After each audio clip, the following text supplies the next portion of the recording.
Hello and welcome to the tutorial on how a national staff member can raise an expense report. So the first step, as always, will be to go to the webpage umoja.un.org. Remember, you're on this page, welcome to Umoja, and we're going to click on the button Login to Umoja Self-Service. Now remember, if you need help logging into production, please view the tutorial video on how to log into Umoja production systems.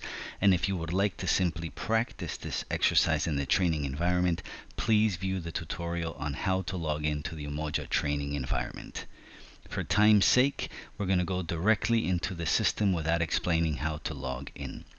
So first thing would be to click on Login to Umoja Self-Service to start the process of logging into production. Now, once you are in production, you will make sure that you select the tab called Employee Self-Service. Now remember, I am in the training environment, but the actions, steps, and screens that I display on this tutorial are exactly the same as the ones you will experience in production.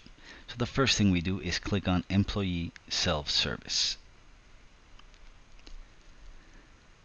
This action will take us to the following page, where we will select the Traveler Work Center that belongs to the Travel, Shipment, and Expenses section, here with the airplane icon.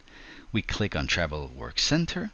Now we'll have a report of what is called My Trips and Expenses. Now here you can find your trip number and also the status of your raised travel request, if it's approved, submitted. So please pay special attention to the status of your travel request. You may go directly to raise an expense report and not find your travel request number. So ensure that, first of all, your travel request is fully approved before you raise an expense report. Now, the following is extremely important and is something you should pay special attention to. When you raise a travel request, ensure that you take note of the trip number and also ensure that this travel request is fully approved. You can only raise an expense report for fully approved travel requests. And please do not raise a standalone expense report for a travel request that you have submitted for approval. Always submit an expense report to a fully approved travel request. Users must create and submit an expense report associated with this approved travel request within 14 calendar days of the completed trip.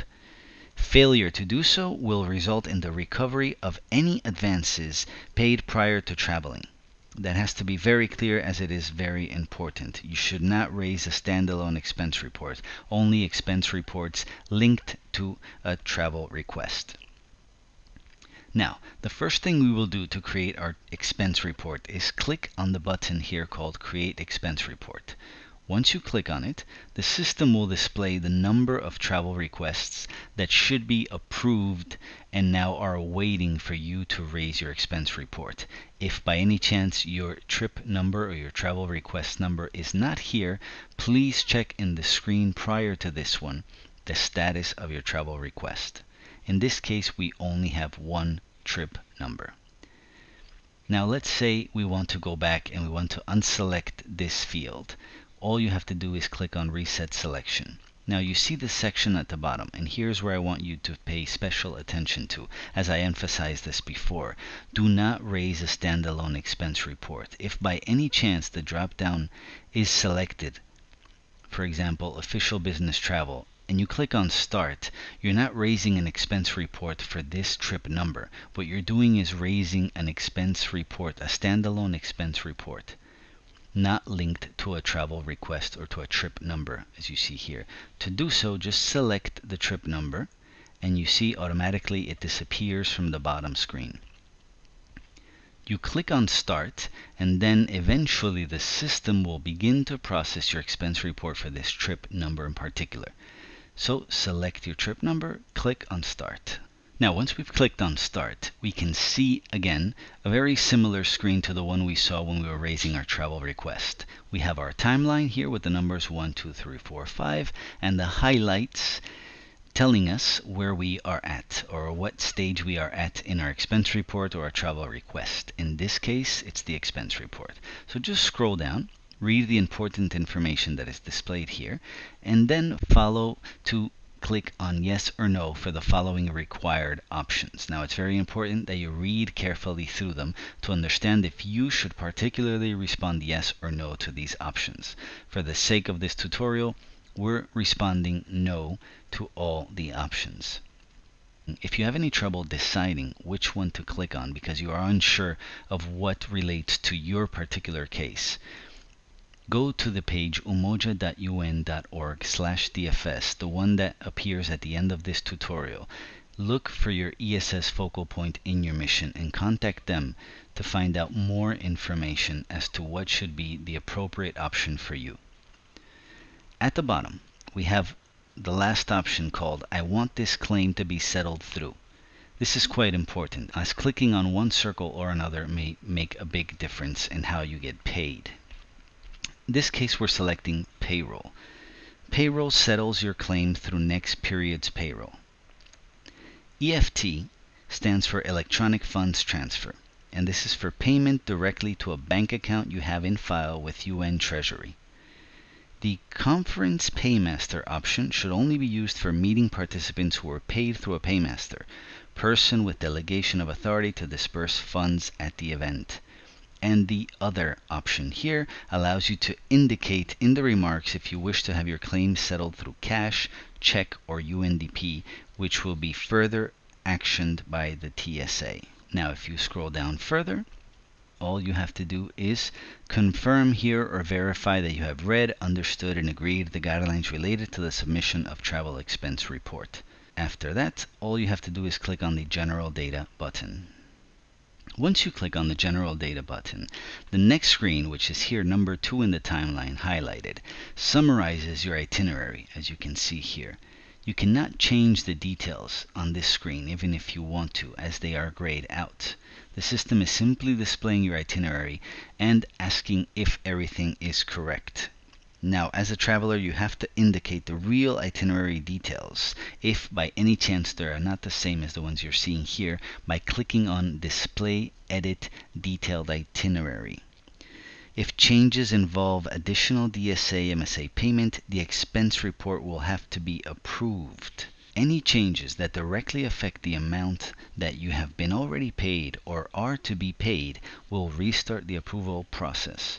Otherwise, if there are no changes, the expense report will automatically be approved.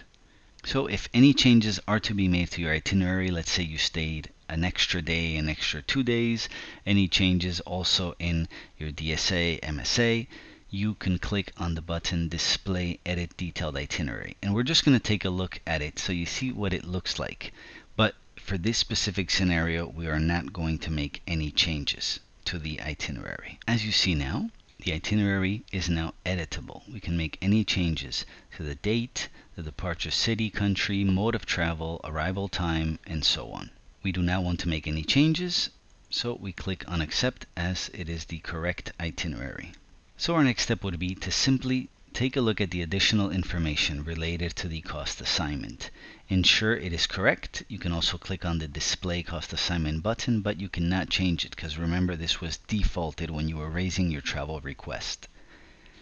Also the subsistence allowance deductions and the mileage. So as everything is correct and we are making no changes to our itinerary, we're simply clicking on Enter Expense Details. In our next screen, step 3 in the timeline, reflecting expense details, the subsistence allowed amount that you will see in this case here, kind of grayed out, is based on your itinerary details. Any changes to your itinerary details should also be reflected here. So please check that expenses have been automatically updated based on new itinerary details or any changes that you have made. At this stage, the traveler can also add travel expenses. And how to do that? Well, by clicking on New Entry here in the section called Enter Expenses. You can click on this button and select from a drop-down menu the type of additional expense you want to add. By selecting one or the other, the system will prompt several other fields and options that you will have to populate. In this case, we're not adding any other expenses. So all we have to do is click on Review. Now we are almost done with our expense report. We're in stage 4 where it says review and send. We also have here our total subsistence allowance amount. So pay special attention to the amounts here and also specifically the color of the total amount at the bottom. Amount due or to be recovered. In this case it's green. When it's green, it means that the traveler will be paid the amount indicated in green. When it's red, it is the amount to be recovered. So pay attention to the cost assignment and the total amount due or to be recovered. In this case, everything is correct. So at this stage, all you have to do is click on Save and Send for approval, and the system will display a message indicating that the expense report was saved. The expense report number has the same number as your travel request. Thank you for watching this tutorial, and please pay attention to the last few seconds of this tutorial to know where to find further information as to who your ESS focal point is in your mission. Thank you for watching our tutorial, and don't forget to access umoja.un.org/DFS for more information. This site will be of great use for you, as if you do encounter any issues, you can access the link ESS Focal Points to find out who your ESS focal points are in your mission, as well as the Umoja Travel LPEs. Voyage, voyage.